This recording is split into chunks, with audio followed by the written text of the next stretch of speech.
కూర్చోదు. నీకు పెళ్లి చేసుకోమన్నాను కదా. చేసుకోమంటావు నాన్న. కట్నం కట్నం కట్నం అంటే ఈ రోజులు ఎవరిస్తారు నాన్న కట్నం?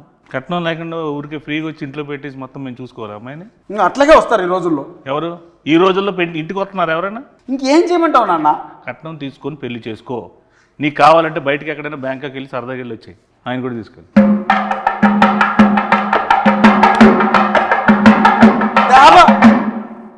పెళ్లి గారి ప్రసాద్లో మొత్తం టోటల్ పెళ్లి కాకుండా ఉంటాడా రియల్ లైఫ్లో? రియల్ లైఫ్లో అన్నా సినిమా వాడు పిల్లనివ్వట్లేదు. ఓహో, అందుకే అబ్బాయిని చేసుకున్నావా? నాన్న ఎంత మాట్లాడినావు నాన్న? మరి ఇందాక చూస్తుంటే నాకు వారిని అడుగు అంటే ఇద్దరు చేసుకున్నారేమో అనుకున్నాను. అతనేనా ఈ స్క్రిప్ట్ రాసింది? కట్నం వారి శాసనాలు కట్టిన పెళ్లి గారి ప్రసాదం చేసింది అతనేనా? డైరెక్టర్ ఆయన. ఈ రోజుల్లో బాంబే స్టైల్ అదే, ఏం పర్లేదు. అది అన్నా అది కాదు నాన్న, అతను డైరెక్టరు. అతను కూడా పెళ్లి కాలేదు, అతను కూడా ఏదైనా సంబంధం చూస్తావేమో అని తీసుకొచ్చా. ఏమండి, నువ్వే ఒక ఫాదర్ అయితే పెళ్లి చేసుకుని కట్నం లేకుండా ఒక అమ్మాయిని తీసుకొస్తే రేపొద్దున అడిగేవని అయితే ఎవరు చూస్తారు? ఎవరిది బాధ్యత?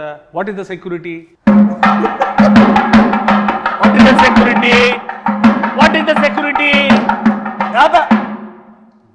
ఈ రోజుల్లో కట్నం తీసుకుని పెళ్లి చేసుకోవడం నేరం. ఎవడు చెప్పాడు? మీడియా చూస్తుంది. అలా తీసుకోకుండా నువ్వు నేరం అంటున్నావు. అది తీసుకోకపోతే నా దృష్టిలో ఘోరం. కట్నం అసలు ఏం చేస్తావు? కట్నంతో ఏవో నేను సామాజిక సేవ చేస్తా, నీలాంటి పెళ్ళిళ్ళు 100 చేస్తా, ఓ పెద్ద ఫంక్షన్ హాల్ పెడతా, అందులో పెద్ద పెద్ద ఈవెంట్లు పెట్టి నువ్వు ఇచ్చిన డబ్బులతో నేను పెళ్ళిళ్ళు చేస్తా. నీకెందుకు? నువ్వు ఫస్ట్ కట్నం తీసుకో. నాన్న సమాజ సేవ చేసుకోవడానికి కట్నం చేయాలన్నా కష్టపడి సంపాదించి ఆ డబ్బులు తెచ్చేద్దానన్న సమాజ సేవ. పాత సినిమాల్లో పావలా తీసుకొని కోటీశ్వరులు అయిపోవడాలు, ఒక సాంగ్లో పెద్దోళ్ళు అయిపోవడాలు, ఒక సాంగ్లో ఇల్లు అన్ని చేసేసుకోవడాలు అన్ని సినిమాలు అవుతాయి. ఇక్కడ అవ్వవు. రియల్ ప్రాక్టికల్గా ఆలోచించు. కట్నం తీసుకో, హ్యాపీగా ఉండు. నీకు అంత ఎంజాయ్ చేయాలనుకుంటే నువ్వు వెళ్ళు బయటకు, ప్యారిస్ ఇట్లా ఎక్కడికి. కట్నం ఇవ్వరు నాన్న. ఇవ్వనప్పుడు ఎందుకు రాయి పెంట మన ఇంట్లోకి? నేను వెళ్ళిపోతా ఇంట్లో. నువ్వు నా కొడుకువే కాదు. నేను నీ కొడుకుని కాదు. కాదు, కట్నం తీసుకున్నాడు కొడుకు కాదు. నువ్వు నా నాన్నకు, నీకు బటర్ నాన్తో సమానం ఈ రోజు నుంచి. నువ్వు బటర్ నాన్న? అవును. మా నాన్న కదా? కాదు. గోధుమ పిండి నాన్న కూడా కాదా? బటర్ నాన్ కొట్టు.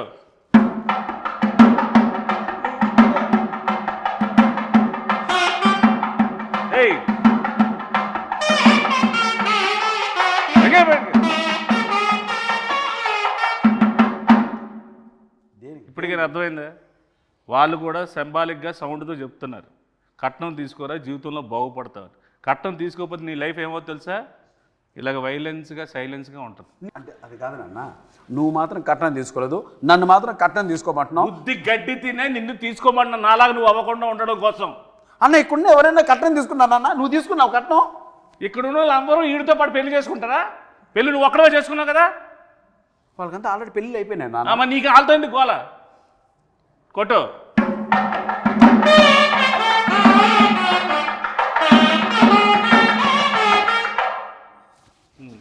చెప్పు నాన్న. యాక్చువల్గా నాన్న, నువ్వు ఏదో కట్నం వారి శాసనాల గ్రంథం ఒకటి రాసి మీ తాత ముత్తాతల నుంచి ఫాలో అవుతున్న రూల్స్ రెగ్యులేషన్స్ నా పైన మోపి నాకు ఏజ్ బయరేంత వరకు ఇలా నిలబెట్టి నాకు పెళ్లి కాకుండా చేసి పాపం మూట కట్టుకుంటున్నావు నాన్న. ఏం పర్లేదు, ఈ రోజు నేను చచ్చిపోయినా నాకేం పర్లేదు. కట్నం తీసుకుని హాయిగా చచ్చిపోతా. నువ్వు మాత్రం నాశనం అయిపోవడం నాకు ఇష్టం ఉండదు. నీ మంచిగా చెప్తున్నాను రా. ఒరే గుడ్ కళ్ళద్దాలెట్టుకున్న ఎదవా. నాన్న నువ్వు వెళ్ళిపోతే నాకు ఇంకో నాన్న ఎలా వస్తారు నాన్న? నువ్వు పెళ్లి చేసుకుంటున్నావు కదా, నీ దగ్గర డబ్బులు లేవనుకో, 4వ రోజు 5వ రోజు అదే వెళ్ళిపోతుంది. నీకు అప్పుడు తెలుస్తుంది బాధ ఏంటో. కట్నం ఉందనుకో, నీకు సెక్యూరిటీ ఉంటుంది, నాకు సెక్యూరిటీ ఉంటుంది. కట్నం కట్నం అనద్దు నాన్న, మీడియా ముందు ఉన్నాం మనం, అరెస్ట్ చేస్తారు మళ్ళీ ఇద్దరిని. మీడియా వాళ్ళు ఎలాంటి వాళ్ళు తెలుసా? కొట్టు.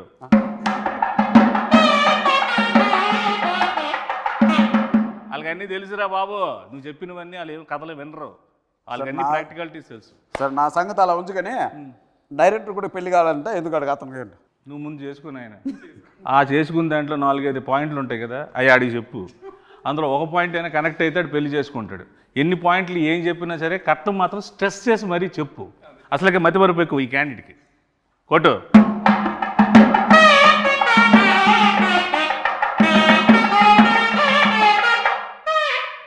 ఓకే అయిపోయింది.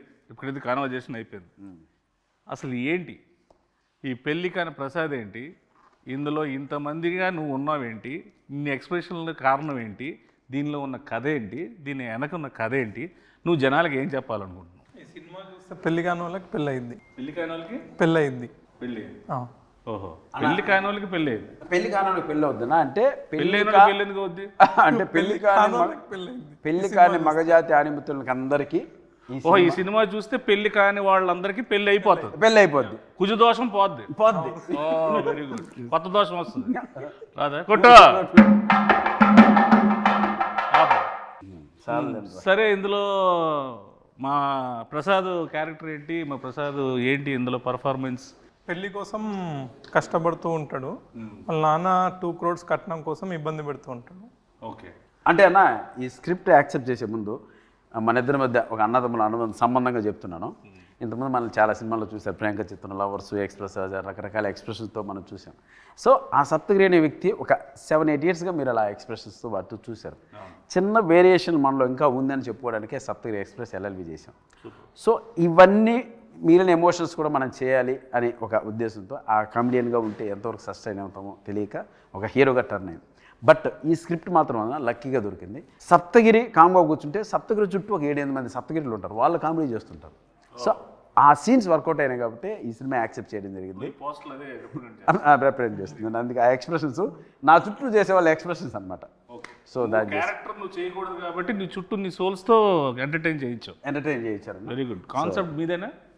మా రైటర్స్ ఉన్నారు. వెరీ గుడ్, సూపర్, బాగుందండి. Thank you. Very good. కొట్టు.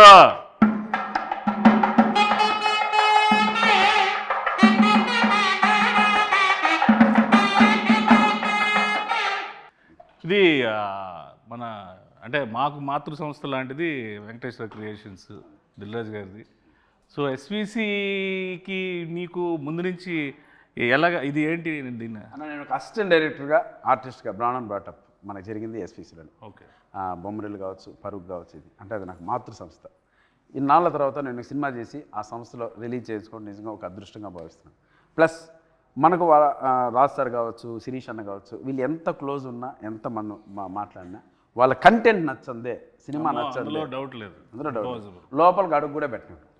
సో నా పైన ఉన్న గుడ్ విల్తో ఒకరోజు వెళ్ళి శిరీష్ సార్ని, రాజ్ సార్ని కలవడం జరిగింది. అన్న మీరు ఒక్కసారి నా సినిమా చూడండి, మీకు నచ్చకపోతే 10 నిమిషాలు చూడండి, మీకు కంటెంట్ కనెక్ట్ కాకపోతే నాకు మీరు ఏ హెల్ప్ చేయకుండా నాకు నా మాటకి శిరీష్ అన్న గౌరవం ఇచ్చి ఒకరోజు వారిని ప్రసాద్ ల్యాబ్లో నేను చూస్తాను, షో వెయ్యి, నాకు నచ్చకపోతే 20 minutesలో థియేటర్ నుంచి బయటకు వెళ్ళిపోతా, ఎందుకంటే వాళ్ళది చాలా crucial and valuable time. Cinema చూసి చాలా బాగుంది గిరి, దీని వెనక అండా దండా కొండగా మేము నిలబడతాం, మీరు ప్రమోషన్ స్టార్ట్ చేయండి అంటే అంత పెద్ద వ్యక్తుల ఆశీర్వాదం ఈ సినిమాకు దొరికింది కాబట్టి ఈరోజు ధైర్యంగా ఈ ప్రమోషన్ స్టార్ట్ చేసాం. వాళ్ళ బ్లెస్సింగ్స్, అలాగే ఈ సినిమాని నేను అక్కడ చూపించడానికి నాకు ఉపయోగపడ్డాను మా స్నేహితులు అనిల్ రావుపూడికి. అండ్ ఫస్ట్ టైం నుంచి స్క్రిప్ట్ స్టార్ట్ అయ్యి షూటింగ్ స్టార్ట్ అయిన దగ్గర నుంచి మాకు బ్యాక్ బోన్లో నిలబడ్డ మారుతి అన్నకి అంత నిజంగా వాళ్ళందరికీ చేతులు జోడించి కృతజ్ఞతాపూర్వకంగా నమస్కారం జరుపుకుంటాను. Thank you. సో ఇందులో మ్యూజిక్ ఏంటి? ఇందులో 3 songs ఉన్నాయి. ఓకే. 3 songs చాలా అదిరిపోయినాయి సాంగ్స్. ఆర్ఆర్ మాత్రం ఆయనతో డ్యూయట్ పెట్టాలని మీకు ఎందుకు అనిపించింది? డ్యూయట్ ఉందా అన్న ఇందులో? చెప్పు. ఉందా డ్యూయట్? ఉందా? డ్యూయట్ లేదు. పెళ్లికాని ప్రసాద్ అంటే డ్యూయట్ కూడా లేదు. వెరీ గుడ్, చాలా డెడికేటెడ్గా చేశారు సాంగ్స్ కూడా. అన్న నిజంగా ఒక విషయం చెప్పాలంటే 2 songs ఉన్నాయి. ఒకటి చిన్న బిట్ సాంగ్, 2 సిచ్యువేషనల్ పరంగా వచ్చేది. ఒకటి క్యారెక్టరైజేషన్, పెళ్లిగాని ప్రసాద్ క్యారెక్టరైజేషన్ సంబంధించిన టైటిల్ సాంగ్ ఒకటి, 2 హీరోయిన్ సంబంధించిన అది కూడా సిచ్యువేషనల్ సాంగ్, మాంటేజ్ సాంగ్ ఒకటి, ఈ 2 చెప్పడం జరిగింది. సో మిగతా ఎంటైర్ ఓవరాల్గా మనకు ఫన్ ఎలా జరిగింది ఈ సినిమాలో అన్న దానిపైన కాన్సన్ట్రేట్ చేశారు. డైలాగ్స్ అఖిల్ వర్మ అని ఒక అబ్బాయి రాశారు. సూపర్. సో నేను ఇంతకుముందు చాలామంది షో కూడా వేశాను, ఒక 20 ఫ్యామిలీ షో వేశాను. ఆ మారుతి అన్న కూడా చూశారు కాబట్టి చూసిన వెంటనే ఆ అబ్బాయి ఎవరో కానీ ఒక మంచి లైఫ్ ఉంది అఖిల్ వర్మకి, కథ ఎవరు రాశారు అన్నారు, లోహిత్ అని ఇంకొక అబ్బాయి రాశారు. సో వీళ్ళు ఈ జనరేషన్ తగ్గట్టు చాలా మంచి కథ రాశారు. ఈ కథను ఎట్టి పరిస్థితుల్లో నువ్వు మిస్ చేసుకోవద్దు, ఈ కథ చేసి ఫస్ట్ కాపీతో నా దగ్గర రమ్మని చెప్పారు. సో అదే మాటగా వెళ్ళాను. వెరీ గుడ్ అన్న. సో ఏంటి సార్ ఇప్పుడు ఈ పెళ్లికాని ప్రసాద్, నాకైతే ఫాదర్ అండ్ సన్ మధ్యలో రిలేషన్ టీజర్ చూసినాక, ఇంకా ట్రైలర్ రిలీజ్ చేయలేదు, ట్రైలర్లో హీరోయిన్ ఫ్యామిలీ ఒక కథ ఉంటుంది. సో హీరోయిన్ ఫ్యామిలీ నేను టీజర్ చూసినాక ఏంటంటే ఫాదర్ అండ్ సన్ అనేది నాకు కనెక్ట్ అయింది. సో ట్రైలర్లో హీరోయిన్ ఫ్యామిలీ స్టోరీ రివీల్ చేస్తాం. సో హీరోయిన్ ఫ్యామిలీ స్టోరీకి హీరో వాళ్ళ ఫాదర్ స్టోరీకి రెండింటి మధ్యలో నలిగిపోతూ ఉంటాడు అన్న. Okay okay. నువ్వు నలిగిపోతుంటావు బాగా. నన్ను మామూలు నలపరన్నా పచ్చడి, రోటి పచ్చడి, ఇంకేమన్నా 4-5 పచ్చళ్ళు వేసి ఊరగాయ పెట్టి జాడీలో పెట్టి నలిపి పిసికి బయటికి తీసి ఆ దండె పైన ఆరేస్తారన్న. అలా ఉంటుంది గారు. Very good. సో ఆ ఇన్నోసెన్స్ అనేది పక్కా పనిచేస్తుంది. సో ఇప్పుడు ఆ సినిమా ఉంది కదా లాయర్ సినిమాలో పెద్ద డైలాగ్ ఎల్ఎల్బి, అలాంటి డైలాగ్స్ ఏమైనా ఎక్స్పెక్ట్ చేయొచ్చు ఈ సినిమాలో? ఇది కంప్లీట్ డిఫరెంట్. ఇది కంప్లీట్ పొడి పొడి డైలాగ్. సెటిల్గా ఉంటుంది క్యారెక్టర్ మొత్తం సెటిల్గా ఉంటుంది. నీతో సెటిల్ అయిపోతాడు. మీ బ్లెస్సింగ్స్. ప్రయత్నం జరగాలి. నీలో ఉన్నది గొప్పతనం ఏంటంటే ఒకటే స్లాబ్ స్టాక్గా వెళ్ళిపోకుండా ఇది డిఫరెంట్గా ఉంటుంది. అది ట్రై చేయడం చాలా గట్స్తో కూడుకున్న విషయం. అట్ ద సేమ్ టైం రాజుగారితో ఒప్పించి ఎస్విసి నుంచి రిలీజ్ చేయడం అనేది నాకు తెలిసి 150% సక్సెస్ అయిపోయింది cinema. Thank you. So I hope డెఫినెట్గా నువ్వు సక్సెస్ అవుతాడాలి. కాకపోతే పాజిటివ్ మాట్లాడుకున్నాం, నెగిటివ్స్ కూడా మాట్లాడుకుందాం మనం ఈ సినిమాలో. సో మీకు ఈ సినిమాలో బాగా నెగిటివ్ అనిపించింది. మనోడు ఎలాగా నెగిటివే, నేను తినేస్తాడు, అది చెయ్యి ఇది చెయ్యి అది చెయ్యి ఇది అది ఇది అని. సో ఏది మీరు కొన్ని ఇలా అనుకున్నాం బెటర్ వేలో అలా వెళ్ళింది అనుకునే పాయింట్స్ ఏమైనా ఉన్నాయి? మలేషియాలో చిన్న ఇన్సిడెంట్ జరిగింది, అది అన్నది. ఇప్పుడు మలేషియా షూటింగ్ ఫస్ట్ నుంచి మాకు అన్న ఫారిన్ షూటింగ్ ఉంది ఆస్ట్రేలియా. అలా స్వాతి ముత్యం సినిమాలో ఉద్యోగం కోసం కమలాసన్ గారు తిరుగుతుంటారు, సోమయాజన్. అలా ఆస్ట్రేలియా సరే ఆస్ట్రేలియా పోతున్నాం కదా, సరే ఓకే అన్న దుబాయ్. ఏరా ఏం దుబాయ్ అంటే ఆస్ట్రేలియా బడ్జెట్ సరిపోవట్లేదన్నా అన్నాడు. సరే అన్న సరే కాంప్రమైజ్ చేస్తా అన్న దుబాయ్. సరే దుబాయ్ బాయ్ బాయ్ బాయ్ అన్నాడు. సెట్కి వచ్చావు. దుబాయ్ బాయ్ అన్న మలేషియా. ఆస్ట్రేలియా నుంచి దుబాయ్ నుంచి మలేషియా. ఎందుకు అన్న బడ్జెట్ కొంచెం సహకరించడం. సరే ఓకే చివరికి మలేషియా. సరే చివరికి గోవా అంటాడు, భయపడ్డా. చివరికి ఆన్లైన్ వీసా ఉందన్న మలేషియాకి వెళ్ళిపోతుందని మలేషియాకి తీసుకెళ్ళాడు. దిగిన వెంటనే అన్న 40 డిగ్రీలు అన్నాయండ. 40 డిగ్రీలు అలా కనపడింది. ఆ రోజు నుంచి 3 రోజులు రోడ్లపైన డ్యాన్స్ వెళ్ళా. పైగా బ్లాక్ షర్టు బ్లాక్ ప్యాంటు. నా వల్ల కాదు అన్నా, నీకు దండం పెడితే వేసేయన్నా అని రాత్రి బోలు బయట తరగతి అన్న మలేషియా వచ్చామన్నా, పెరిగిపోయిందన్నా భోజనాల ఖర్చు, ట్రావెల్ ఖర్చు అని. అసలు మామూలు ప్రొడక్షన్ మేనేజర్ ఇంకా అక్కడ డైరెక్టర్ మర్చిపోయింది సాంగు, ఇతను కష్టపడితే సాంగ్ అవుద్ది అలా అన్నాడు. సరే ఓకే నీకోసం కష్టపడతాను షర్ట్ ఇప్పేసి ఒకసారి మలేషియా అంతా తిరిగా, ఎండకు అలవాడవడానికి. నిజంగా షర్ట్ ఇప్పి తిరిగా, ఎండకు ఎదిరెళ్ళా. సరే చేద్దాం మనోడు కూడా కష్టపడతాను నేను. సరే ఈ ప్రాసెస్ జరుగుతున్నప్పుడు ఒకనొక సందర్భంలో రకరకాల చోట్ల తీసుకెళ్తున్నాడు. అన్న మాదే మలేషియా, మా నాయనే కట్టింది బిల్డింగ్లంతా, ఇక్కడ పర్మిషన్ వేసే అంటాడు. ఇలా ఒకనొక సందర్భంలో మలేషియా ఒక పార్లమెంట్ లాంటిది ఒక ప్లేస్ ఉంది అన్న, ఇది కూడా మంది వేసే అన్నాడు. సరే అని చెప్పి నేను నా మాట ఒక చోట ఆడ రిస్ట్రిక్షన్ ఉన్న ఏరియా నా పాటుగా డ్యాన్స్ పెట్టే ముందేసి సాంగ్ ఆన్ చేయమను, నేను వేసుకుంటాను నేను. అది పెళ్ళి కానీ ప్రసాద్ అని ఇంతవరకు 1 2 3 వినపడుతున్నా. కాసేపటికి వినపల్లా తిరిగి ఊరు లేరట్లా. అరే ఏంట్రా ఏమైపోయినా అని తీసుకెళ్ళి పోలీస్ స్టేషన్లో పెట్టాడు. పోలీస్ స్టేషన్కి అక్కడ పిక్ పాకెట్లా ఉన్నాడు అన్న. కెమెరాలకి ఎత్తుకెళ్ళిపోయారు. పోలీస్ స్టేషన్ ఎక్కడ ఉందో నాకు తెలియదు కదన్నా, మొత్తం ఎత్తుకెళ్ళిపోయారు. మొత్తం యూనిట్ అంతా అదే ఉన్నా. సరే పోలీస్ స్టేషన్కి వెళ్ళాం. ఇతన్ని పోలీస్ స్టేషన్ నుంచి తీసుకురావడం అన్న తల ప్రాణం తోకొచ్చిందన్న. వాళ్ళు ఇంకోటి అంటే కావాలని వాళ్ళు ఏదో మలేషియన్ లాంగ్వేజ్ మాట్లాడుతున్నారు. ఈయన నీదే అన్నావు కదరా, బిల్డింగ్లో మీ నాన్న కట్టాడన్నావు కదరా, మాట్లాడరా మలేషియన్ లాంగ్వేజ్ రాదు. ఇంకా ఆ రకంగా ఆ రోజు అంతా రాత్రి అంతా పోలీస్ స్టేషన్లో పొద్దున్న 3 గంటలకు బయటకు తీసుకొచ్చి అమ్మాయి అలా వెళ్ళాం. పొద్దున్న షూటింగ్ అంటే అన్న మళ్ళీ వాళ్ళే ఇచ్చారు నా పర్మిషన్, అక్కడ ఇచ్చట మనం అన్నాడు. ఇంకా రాత్రి స్టేషన్లో పర్మిషన్ లాక్కున్నాడు మళ్ళీ. సో అలా ఆ ఇన్సిడెంట్ నిజంగా తర్వాత తలుచుకున్న అప్పుడు సిచ్యువేషన్ సీరియస్ కానీ తలుచుకున్న తర్వాత పడి నవ్వు. సో అలా జరిగింది ఆ incident. So Australia, Dubai, Malaysia, Goa అనేలోకి మలేషియాకి తీసుకెళ్ళాడు.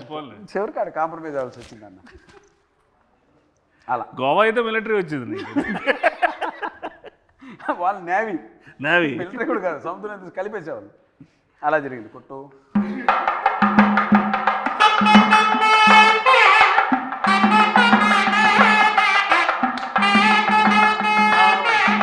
నీకు పాస్పోర్ట్లోనే సార్ మలేషియా తీసుకెళ్తారా? మంచి డిమాండ్ ఉంది ఇక్కడ, పత్ర జైల్లో కొట్టుకోవచ్చు అలా. వీళ్ళకైతే శుక్రవారం అరెస్ట్ చేసి సోమవారం తీసుకెళ్తారు, వీళ్ళకి శనివారం ఆదివారం సెలవు అక్కడ. కాబట్టి సో హీరోయిన్ ఏంటి సార్ ఈ సినిమాలో? పెళ్లికాని ప్రసాద్కి పెళ్ళి అయ్యే హీరోయిన్ అంటే వెళ్ళిపో చెప్పు, హీరోయిన్ ఏంటో చెప్పు అంటున్నారు, అడుగు. ఆవిడ వెళ్ళిపోయిందిలేండి. సినిమాలో ఏంటంటే హీరోయిన్ క్యారెక్టర్ సార్, ఆ? ఉందా? Heroine character. హీరోయిన్ క్యారెక్టరే, హీరోయిన్ క్యారెక్టర్. హీరోయిన్ క్యారెక్టరే అంటాడు. ఓ ఇలాగా నీకులాగా మదర్ క్యారెక్టర్, పిన్ని క్యారెక్టర్లు అన్నీ ఆవిడ చేయలేదా? Heroine character. Very good. అంటే పెళ్లికాని ప్రసాద్కి హీరోయిన్ ఇంపార్టెన్స్ ఏమైనా ఉండి ఆ ఫీల్ ఏమైనా, పెళ్లికాని ప్రసాద్ కారణం ఏమైనా? పెళ్లిగాని ప్రసాద్, ఆమె పెళ్లిగాని ప్రసాద్ అమ్మ. వాళ్ళమ్మ అమ్మ ప్రసాద్ అమ్మ అంటే ఆమె. మేలు నీకన్నా తాత పెళ్లి విషయంలో నాకన్నా తాత. తెలియకుండా చూడండి ఎంత నవ్వుతూ ఉన్నారు ఒక్కొక్కరు. ఒక శతమానం బౌద్ధ ఫ్యామిలీ ఎలా ఉన్నారు కదా. సినిమా చూస్తే అన్న దండుపాలెం బంగారుపాలెం మొత్తం అన్ని కలిపి కొడతారు వాళ్ళు. అలా ఉంటది పచ్చడి, రోడ్డు పచ్చడి, ఊరగాయ, ఇంకా అట్లుంటది వ్యాపారం. ఉన్నారు కదా అమ్మగారు ప్రమోదిని మహాతల్లి. నిజం చెప్తున్నానన్నా, నిజంగా మనకు 3 జనరేషన్లకి ఒక వరం ఆమె. అటు లెజెండ్స్ ఎన్టీఆర్ గారు, నాగేశ్వరరావు గారు, అక్కడి నుంచి తర్వాత చిరంజీవి గారి తరం, ఆ తర్వాత ఈ తరానికి కూడా ఆయన ఉండి ఆ ట్రాన్స్ఫర్మేషన్ ఉంటుంది చూడండి అన్న. అన్నపూర్ణమ్మ గారు స్క్రీన్ మీద షార్ట్లోన ఆఫ్ ద షాట్ కూడా ఆవిడ ఎనర్జీ కానీ ఆవిడ తాలూకా అంతే. ఆ జనరేషన్లో వాళ్ళకి ముందు కాళ్ళకు దండం పెట్టుకోవడం తప్ప మనం చేసేది ఏం లేదు. ఇంకోటి మనం ఏదన్నా టైడ్ అయిపోతాం కానీ రాగానే ఏరా అబ్బాయి రెడీనా అంటే అమ్మ రెడీ అమ్మా అంటే ఇంకా అక్కడికి వచ్చి ఒక సీన్ పడిందన్న మాకు ఆయనకి. నువ్వు కాచుకో, నువ్వు సత్తగిరా, నేను అన్నపూర్ణమ్మ ఎవడో తెలుసుకున్నావు చెప్పి రైట్ తల్లి అన్నాం. ఇంక అంతే ఉత్తికి ఆరేసి దండం మీద ఆరేసి క్లిబ్బులు పెట్టి వెళ్ళిపోయింది లోపల. ఇంక ఎండ వచ్చినప్పుడు 6ంటికి పెట్టుకోవడం అంతే. అలా ఉంటుంది మ్యాటర్. డైరెక్టర్ గారు ఒక క్లోజ్ తీయమంటేనే ఇప్పుడు ఎవరు సగం క్లోజ్ తీయట్లేదు. ఇన్ని క్లోజ్లు ఎంత బాగా తీసిన డిఓపి ఎవరు సార్? సుజాత సిద్ధార్థ్ అని డిఓపి చాలా బాగా చేసిండు. ఆయన ఇంతకుముందు 6 to 7 ఫిల్మ్ చేసిండు, అన్ని మంచి బడ్జెట్ మూవీస్ చేసిండు. ఇప్పుడు మనం మూవీ చేసాము. అంటే సుజాత సిద్ధార్థ గారు ఇచ్చినటువంటి అవుట్పుట్ వల్లే, ఆ క్వాలిటీ వల్లనే నేను ఒక పెద్ద మనుషుల దగ్గరికి వెళ్ళగలిగాను. ఇండస్ట్రీ పెద్ద ఆ క్వాలిటీ ఉన్న అవుట్పుట్ చూపించాలి. ఏదో అది లేకపోతే నేను కూడా ధైర్యంగా వెళ్ళాను. నిజంగా ఆ విషయంలో మాత్రం సిద్ధార్థకి నిజంగా స్పెషల్ థ్యాంక్స్ అన్న, థ్యాంక్ యూ. అండ్ ఆ అవుట్పుట్ తీసుకుని నేను చూపించడం వల్లే క్వాలిటీ బాగుంది, మంచి మేకింగ్ చేశారు, మంచి ఆర్టిస్టులు పెట్టారు, ఎవ్రీథింగ్ పర్ఫెక్ట్గా ఉంది, ఇప్పుడు మేము చూస్తామని ఒక నమ్మకం కలిగించే విధంగా మాకు ఆ ఫోటోగ్రఫీ చేశారు. ఇక ఈ ఇన్ని ఎక్స్ప్రెషన్లు ఫ్రేమ్లో సినిమా గురించి చెప్పే ఈ కాన్సెప్ట్ చాలా బాగుంది యాక్చువల్లీ. ఈ థాట్ ఎవరిది? Very good sir. అంటే అన్ని ఆర్టిస్టులు కన్నా ఒక పెళ్లికాని ప్రసాద్ అనేవాడికి ఇన్ని వేరియేషన్స్, ఈ సినిమాలో ఇన్ని ఎమోషన్స్ ఉంటాయనేది బై పోస్టల్ చూస్తేనే మాకు అర్థమవుతుంది. అది సినిమాలో డెఫినెట్గా ఉంటుంది అనుకుంటున్నాను. అది ఉంటే కనుక నువ్వు ఇంకా పాన్ ఇండియా సినిమా చేసుకోవచ్చు. హ్యాపీగా రీజనల్ లాంగ్వేజ్ మంచి సినిమాలు పాన్ ఇండియా, మళ్ళీ మలేషియా జైలు, పాన్ ఇండియా అంటే మలేషియా, అక్కడి నుంచి ఆస్ట్రేలియా నుంచి దుబాయ్, కట్ చేస్తే పెళ్ళి లింగంపల్లి, యూసఫ్ కూడా. సో ఇందులో యాక్షన్ ఎక్కువ ఉందండి, కామెడీ యాక్షన్ ఉంది. అది that is one of the action, biggest action. Comedy అనేది అంత యాక్షన్ ఎవరు చేయలేరు. ఫైట్ మాస్టర్లు కామెడీ యాక్షన్ చేయలేరు. అందుకే అన్ననే చేసేసాను, ఫైట్ మాస్టర్ లేడు అని ఆయన చేసాడు. అన్ననే ఈ మాస్టర్ కూడా ఈయన. సూపర్.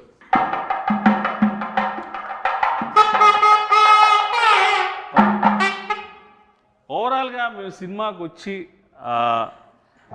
ఈ సినిమాలో ఈ మన సప్తగిరి అంటే ఈ ఎమోషను, ఎంటర్టైన్మెంటు, ఇవి కాకుండా ప్రత్యేకంగా ఈ సినిమాలో తన నుంచి మేము ఏం ఎక్స్పెక్ట్ చేయొచ్చు అన్న? ఇందాక 5 చెప్పారు కదా, 5 చెప్పండి అన్న. అన్న ఏం ఎక్స్పెక్ట్ చేయొచ్చు అంటే ఫన్ ఎక్స్పెక్ట్ చేయొచ్చు, ఎంటర్టైన్మెంట్ ఎక్స్పెక్ట్ చేయొచ్చు, తమాషా ఎక్స్పెక్ట్ చేయొచ్చు, నవ్వు ఎక్స్పెక్ట్ చేయొచ్చు. ఓవరాల్గా దీంతో కూడుకున్నటువంటి ఒక ఫ్యామిలీ ఎంటర్టైన్మెంట్ని ఎక్స్పెక్ట్ చేయొచ్చు. అంటే ఓవరాల్గా మనకు ఓన్లీ ఫన్నే. పంచభూతాలు ఉన్నాయి కాబట్టి అందులో పెద్ద భూతం నువ్వు. అది super, very good. So I wish you all the best. Happy success darling. Congratulations and all the best sir. And I hope this film will go in to be rock on 21st of this month. ఇలాంటి సినిమాలు నువ్వు ఇంకెన్నో చేసి ఇంకెంతో పేరు తెచ్చుకొని కమేడియన్స్లో ఒక సత్తా ఉన్న హీరో ఉన్నాడని నిరూపించుకోవాలి. Love you, thank you. For more videos like this, subscribe Big TV channel.